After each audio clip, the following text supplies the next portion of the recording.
Hello बच्चों, हम पढ़ रहे हैं पर्यावरण कक्षा 4 की और आज हम देखेंगे पाठ जंतुओं में अनुकूलन। तो चलिए इसके अभ्यास प्रश्न शुरू करेंगे। पहला प्रश्न है, अनुकूलन किसे कहते हैं, उदाहरण देकर समझाइए। उत्तर है इसका, प्रत्येक जीव में उसके परिवेश के अनुरूप तालमेल स्थापित करने के लिए होने वाले परिवर्तन को अनुकूलन कहते हैं। प्रश्न नंबर 2 है, यदि जानवर अनुकूलन न कर सके तो क्या होगा? यदि जानवर अनुकूलन न कर सके तो उनका जीवन संभव नहीं होगा, क्योंकि उन्हें भोजन व सुरक्षित स्थान न मिलने के कारण वे ज़्यादा दिनों तक जीवित नहीं रह पाएंगे। चलेंगे अगले पेज पर। प्रश्न नंबर 3 है, निवास स्थान के आधार पर निम्न जीव जंतुओं को वर्गीकृत करें। तो बच्चों, यहाँ कुछ जीव जंतु दिखाए गए हैं ब्रैकेट के अंदर, इनको हमें कैटेगराइज करना है। यहाँ कुछ हेडिंग्स हैं। पहले हेडिंग की बात करते हैं, स्थलीय जीव जंतु। इनमें आते हैं गाय, ऊंट, चूहा, बाघ, हिरण, शेर, आदमी, मोर, सांप। नेक्स्ट है जलीय जीव जंतु जो जल में रहते हैं, मछली, व्हेल, केकड़ा। उभयचर जीव, उभयचर जीव वह होते हैं जो दोनों जगह पाए जाते हैं। दोनों मतलब स्थल में भी और जल में भी। मेंढक, कछुआ, बतख, मगरमच्छ। और लास्ट में है नभचर जीव, कबूतर और मोर। मोर दोनों कैटेगरी में आ जाते हैं, स्थलीय जीव जंतु में भी आते हैं और नभचर जीव में भी आ जाते हैं। प्रश्न नंबर 4 है, मीना ने एक नभचर जीवों का एक समूह बनाया है। निम्नलिखित में से कौन सा समूह सही है? तो हमें सही समूह बताना है और किन जीवों का होना चाहिए? नभचर जीवों का। तो बच्चों, स ऑप्शन करेक्ट है, जिसमें लिखा गया है चमगादड़, गौरैया और तोता। नेक्स्ट प्रश्न नंबर 1, सेम हेडिंग है इसका भी, इसी पाठ के ही हैं ये प्रश्न उत्तर। नीचे दिए गए जंतुओं को आवाज के आधार पर वर्गीकृत कीजिए। तो यहाँ हम कुछ पिक्चर्स देख रहे हैं। फर्स्ट जलचर, इन पांचों में से हमें देखना है जलचर जीव कौन सा है। मछली, नेक्स्ट नभचर, कौवा, उभयचर, मेंढक, कछुआ और मगरमच्छ। अगला प्रश्न है, मछली के शरीर पर किसका आवरण होता है और क्यों? आंसर है, मछली के शरीर पर शल्कों का आवरण होता है, क्योंकि यह अनुकूलन की दृष्टि से आवश्यक है। अगला है, आसानी से तैरने के लिए मछली की बनावट कैसी होती है? आसानी से तैरने के लिए मछली का शरीर धारा रेखित होता है। शरीर पर पंख और पूंछ पतवार का काम करते हैं। नेक्स्ट पेज पर है प्रश्न, मछली की पूंछ का क्या कार्य होता है? आंसर है इसका, मछली की पूंछ नाव के पतवार की तरह कार्य करती है। जिस प्रकार पतवार की सहायता से नाव आगे बढ़ती है, ठीक वही काम मछली की पूंछ करती है। अगला प्रश्न है, मछली का आकार उसे पानी में रहने के लिए किस तरह उपयोगी होता है? मछली का शरीर नाव के आकार का होता है। मछली की पूंछ और पंख पतवार की तरह काम करती है। मछली में सांस लेने हेतु फेफड़े के स्थान पर गलफड़े अथवा गिल्स होते हैं। गलफड़े, पंख तथा धारा रेखित शरीर पानी में रहने के अनुकूलित होते हैं। अगला प्रश्न देखेंगे, पक्षियों और जलीय जंतुओं की आकार समान होते हुए पक्षी पानी में क्यों नहीं तैर सकते हैं? आंसर है इसका, क्योंकि जलीय जीव जंतु के पैरों की अंगुलियों के बीच झिल्ली या पादजाल होते हैं। यह जाल जलीय जंतुओं को जल में तैरने में पतवार की तरह सहायता करते हैं, जबकि पक्षियों में ये नहीं होते हैं। नेक्स्ट है, पानी में रहने वाले सजीव कैसे सांस लेते हैं? तो यहाँ कुछ जीवों के नाम हैं, उसके बारे में हमें बताना होगा। सबसे पहले है मगरमच्छ, नाक से सांस लेते हैं। केकड़ा गिल एवं नाक से सांस लेते हैं। मेंढक फेफड़े व त्वचा से सांस लेते हैं। व्हेल और डॉल्फिन फेफड़े से सांस लेते हैं।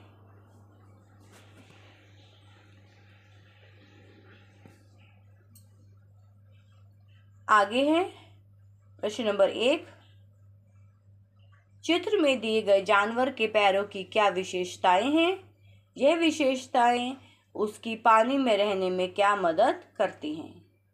तो बच्चों हम देख सकते हैं एक चित्र दिखाया गया है। दिए गए पक्षी के पैरों के अंगुलियों के बीच झिल्ली या पादजाल दिखाई दे रही हैं। यह जाल इन्हें जल में तैरने में पतवार की तरह सहायता करते हैं। बढ़ेंगे अगले पेज की तरफ। प्रश्न नंबर 2 है, निम्न में से कौन सा जलीय जीवों का अनुकूलन नहीं है? तो इन चारों में से जो नहीं है वह है दांत। द विकल्प सही है। प्रश्न नंबर 3 है, मेंढक अपना रंग क्यों बदल लेते हैं? आंसर है इसका, मेंढक शिकारियों से बचने के लिए तथा मादा मेंढक को आकर्षित करने के लिए अपना रंग बदल लेते हैं। प्रश्न नंबर 4 है, मेंढक पानी और ज़मीन दोनों जगहों पर सांस ले सकता है, क्यों? क्योंकि मेंढक फेफड़े व त्वचा दोनों से सांस लेता है, इसलिए मेंढक जब पानी में रहता है तो त्वचा से सांस लेता है और जब ज़मीन में होता है तो फेफड़ों से सांस लेता है। तो इस तरीके से इसको हम उभयचर जीव कहते हैं। नेक्स्ट है, फिर प्रश्न नंबर 1 है, पक्षी का आकार उसे उड़ने में कैसे मदद करता है? आंसर है, प्रत्येक पक्षी में शरीर में एक जोड़ी पंख होता है। इनकी पूंछ इन्हें उड़ते समय दिशा बदलने व नीचे उतरने में सहायता करती है। शरीर की आकृति धारा रेखित होती है जो इन्हें उड़ने में मदद करती है। प्रश्न नंबर 2 है, पक्षियों की पूंछ का क्या कार्य होता है? पक्षियों की पूंछ पक्षियों को उड़ते समय दिशा बदलने व नीचे उतरने में सहायता करती है। प्रश्न नंबर 3 है, क्या पक्षियों में दांत पाए जाते हैं? कारण सहित लिखिए। पक्षियों में दांत नहीं पाए जाते क्योंकि पक्षियों में मजबूत नुकीली चोंच होती है जिसकी सहायता से ये चीज़ों को काटते हैं जो इनके अनुकूलन के लिए आवश्यक भी है। प्रश्न नंबर 4 है, पक्षियों के पर और पंख किस तरह उपयोगी होते हैं? पक्षियों के पर अर्थात पूंछ उन्हें उड़ते समय दिशा बदलने में सहायता करते हैं और एक जोड़ी पंख इन्हें उड़ने में सहायता करते हैं।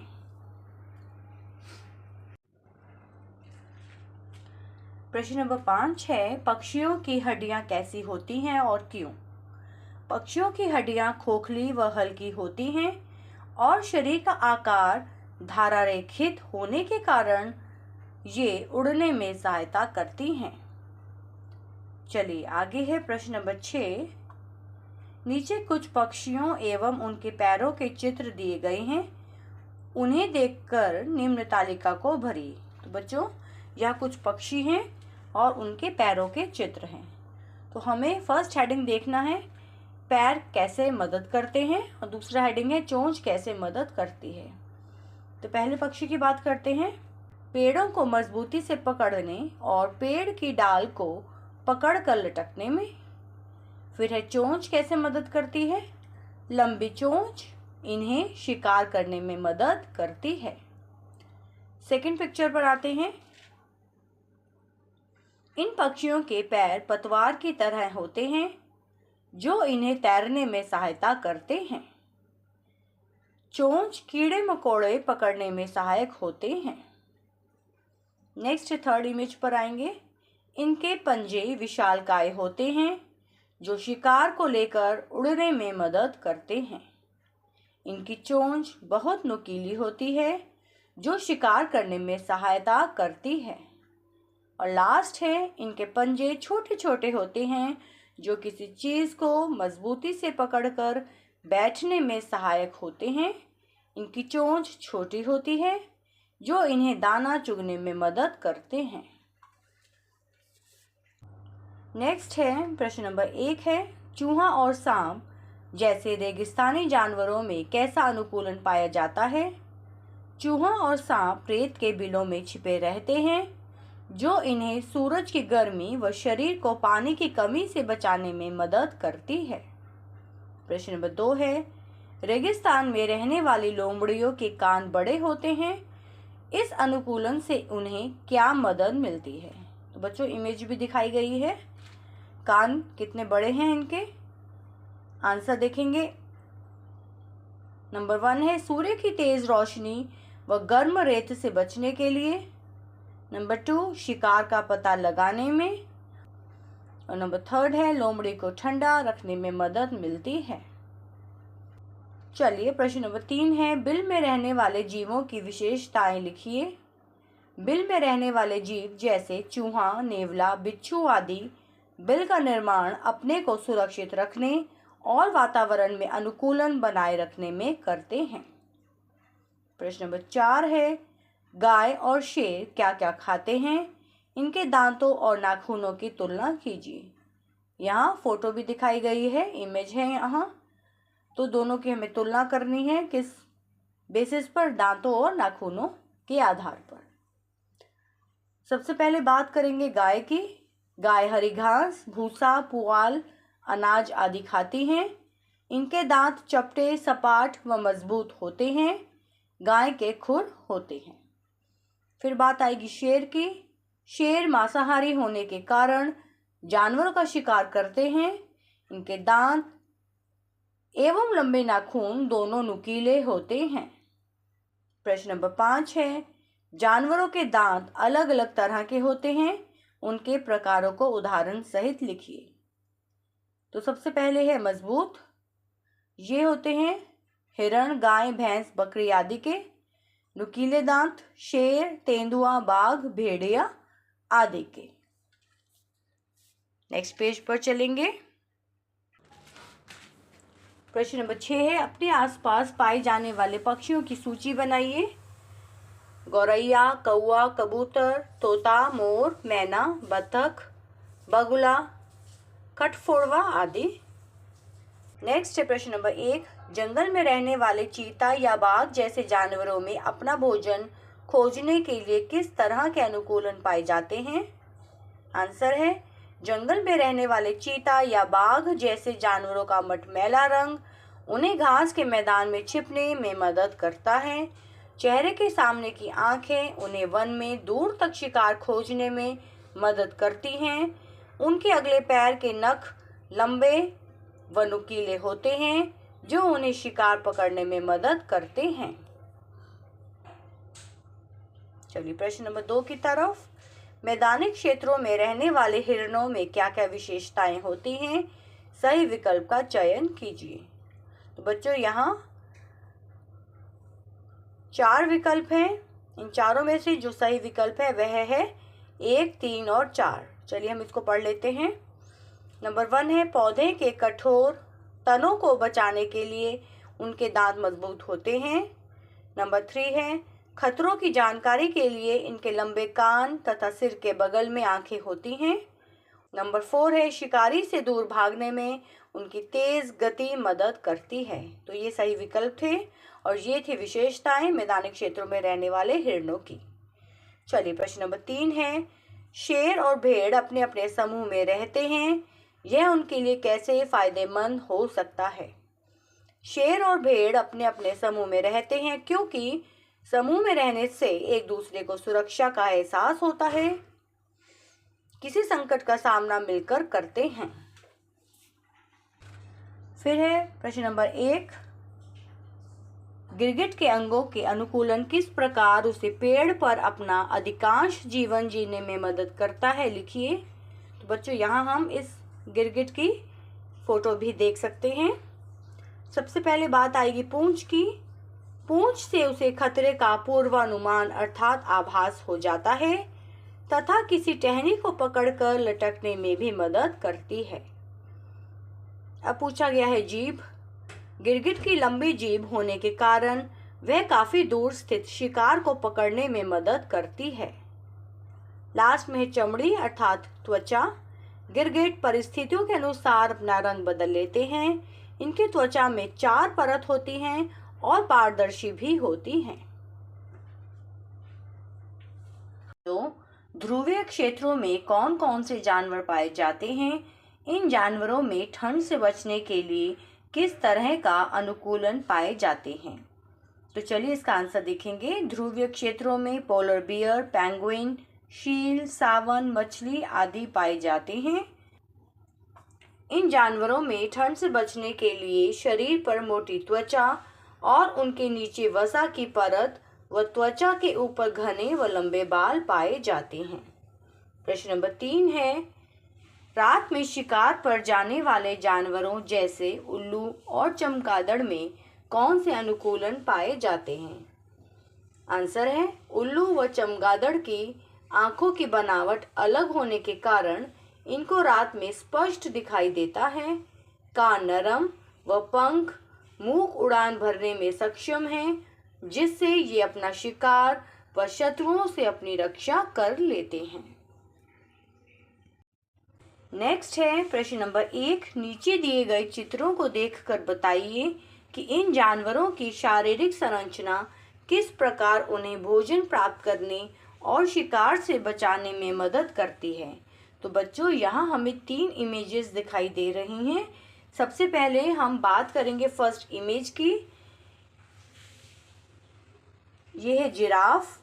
जिराफ की गर्दन लंबी होने के कारण ये ऊंची ऊंची शाखाओं तक पहुंच जाती है, जो भोजन प्राप्त करने में मदद करती है। शारीरिक संरचना अलग होने के कारण इन्हें खतरे से भी बचाती है। सेकंड इमेज है ज़ेब्रा की। ज़ेब्रा के पैर लंबे व तेज दांत उसे आसानी से भोजन प्राप्त करने व सुरक्षा प्रदान करने में सहायक होते हैं। और थर्ड इमेज है हिरण की। हिरण का शरीर सुंदर और दांत मजबूत होता है। ये अपना भोजन आसानी से प्राप्त कर लेते हैं। इनके लंबे कान व आंखें खतरे का संकेत देती हैं और इनकी चाल बहुत तेज होती है। तो ये थी बच्चों इनकी विशेषताएं। प्रश्न नंबर 2 की तरफ आएंगे। खरगोश, चमगादड़ और बकरियों में सामान्य लक्षण क्या हैं? विकल्प स सही है, वे बच्चों को जन्म देते हैं। प्रश्न नंबर 3 है, पर्वतीय क्षेत्रों में पाए जाने वाले जानवरों में क्या क्या विशेषताएं होती हैं? पर्वतीय क्षेत्रों में पाए जाने वाले जानवरों में मोटी त्वचा व लंबे बाल होते हैं, जिससे वे सर्दी से बचे रहते हैं। इसी प्रकार पहाड़ी बकरी के मजबूत खुर इन्हें ढालदार चट्टानों पर दौड़ने के लिए अनुकूल बनाती है। तो बच्चों इसी प्रश्न के साथ इस पाठ के प्रश्न उत्तर कंप्लीट हो जाते हैं। मिलते हैं एक नई वीडियो के साथ। वीडियो पसंद आई हो तो लाइक, शेयर और चैनल को सब्सक्राइब ज़रूर करें। थैंक यू बच्चों।